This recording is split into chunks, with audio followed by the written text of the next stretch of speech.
Okay everyone, what we're going to do today, as you can see it's pouring down rain, it's supposed to all day today. We're going to change some boots on the inner tie rod ends of a Bx1870. I bought this tractor a year and a half ago, and the boots are already dry cracked, and I've heard some moisture problems people having with the boots cracking. As you can see, they're getting a lot of dry cracks in them. I've heard some people on Tractor Buying That say they buy the whole end and replace it. I went to the dealer this morning and I did find that they do have replacements, and the boot that's replacing it is the same boot on all BXs. That boot comes with the retainer already on the small end, and then on the big end it uses a spiral type retainer, which we'll get to here directly. The part number for those boots, if anybody needs that part number. We're also going to do a service today. We're going to use the OEM 1540 oil and the filter, which is the number for the Bx1870. May be different for yours. And this past summer I added on a fuel water separator. Got an idea from Four Shorts. He put a little different one on his than what I did. I opted for the smaller, which is OEM on a Bx1870 series tractor, which eliminates that fuel filter back at the pump. And that replacement filter for that is a T02143560. We're going to change that out today too. So I'll keep you updated on the progress as we go here. Okay, what I've done, there's a jam nut that's on the inner side of that tie rod, would be here. So what I did was I held the end of the tie rod in, loosened the jam nut, ran it all the way to the back of the tie rod, and then what I did was counted the threads from where it enters the tie rod here, where that enters the tie rod. I counted the threads back so I could have my set whenever I put it back together. The boot's pretty easy to come off, it just slips off of there. And then we'll slide the new boot on, put the inner retainer ring back on it, and this side will be done. So far we've got a couple minutes in it, so I'll get back to it and show you what we did when I put it back together. Okay, that was about 5 minutes tops. There's the new boot in place with the snap ring, spiral ring they call it. Now I'll do the other side. Okay, that one side's done. You can see, new boot. The old boots were cracked, however,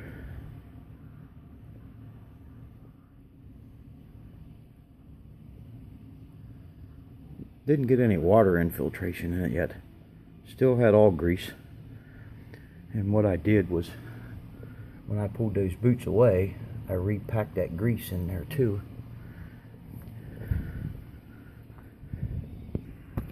Alright, back at it.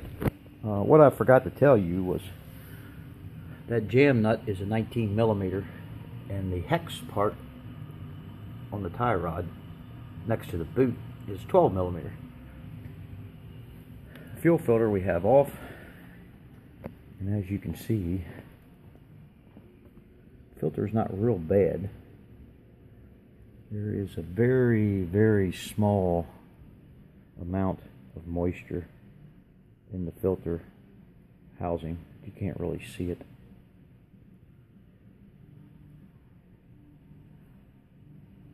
a very small amount. But after that 50-hour change of the old filter back at the pump, that thing had a lot of stuff in it. This thing seems to be working pretty good. So we'll clean that housing up. We'll stick a new filter in it, fill it up with fuel, and put it back on the tractor. Then we'll change the oil. Okay, fuel filter is done. Oil's draining. What I did, fuel filter, when I installed this thing, now that I think about it, I could have put a shutoff valve in that incoming line going into the filter head. There is a shutoff on that filter head, however it's to the engine and not to the tank. So what I did, I took the cheap way out. I took a pair of needle nose vice grips and I put a 2 pieces shrink tube on the end of it.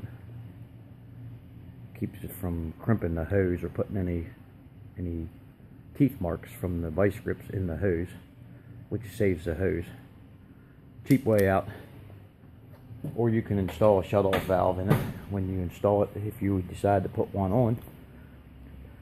So next, what I have to do is take the grill bar off to take the side fairings off. If I'd have had a better choice at the time, I think I would have put something on there that would have folded down out of the way. I've seen a couple guys put them on their tractors. Maybe sometime I get around to it, I might figure out a way to make this unfold. But for now, I'll get that apart and we'll get the oil change. Okay, grill guard's off, side panels are off. That fuel filter there, before the pump, I changed the last time. And since that filter down there looks so good, I'm going to let it alone this time. Doesn't look that bad anyway. Check the air filter looks good. The oil filter is over on the right side of the tractor.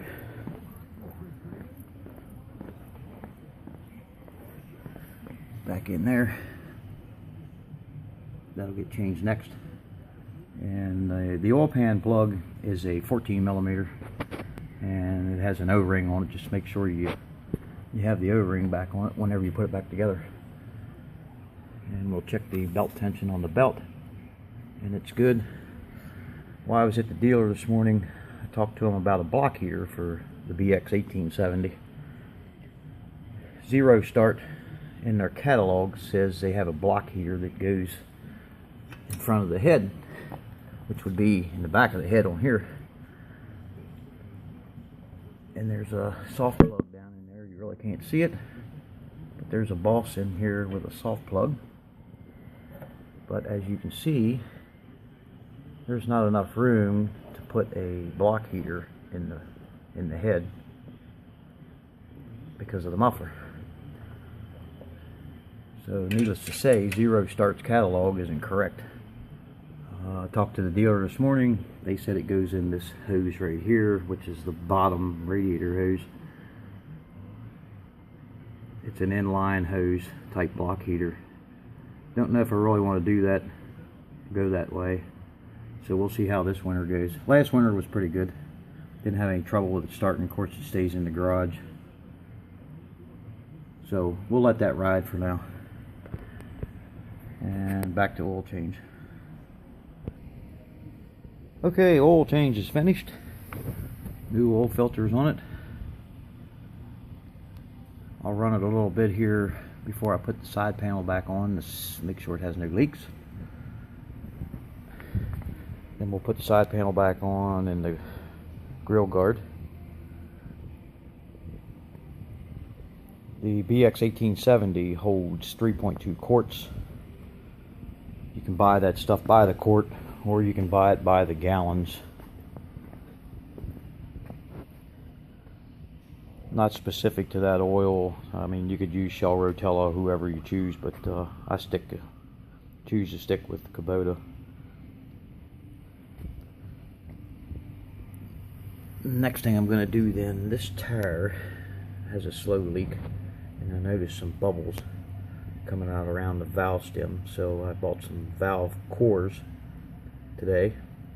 I'm going to take this one out, replace the valve core, and see if that fixes my problem. I soaked the tire down. I couldn't see any leaks on the tire around the rim, but I did see a couple bubbles around the valve stem, so I'm going to replace the core and see how that makes out. So back to putting it back together. Alright, just to recap of what we did. We changed the front boots on the tie rod ends on both sides. Put 2 new boots on because of the dry crack. Changed the fuel separator filter. We changed the oil. And we put 2 new cores in the valve stems on both front tires. I decided to do both front tires. It's almost seen when I took those cores out, the springs in the cores were real weak. So I decided I'd just change both of them. Haven't had any problems with the back ones. Of course, the back tires are filled, and usually if you get any problems with them, you'll see leakage anyway from the fluid.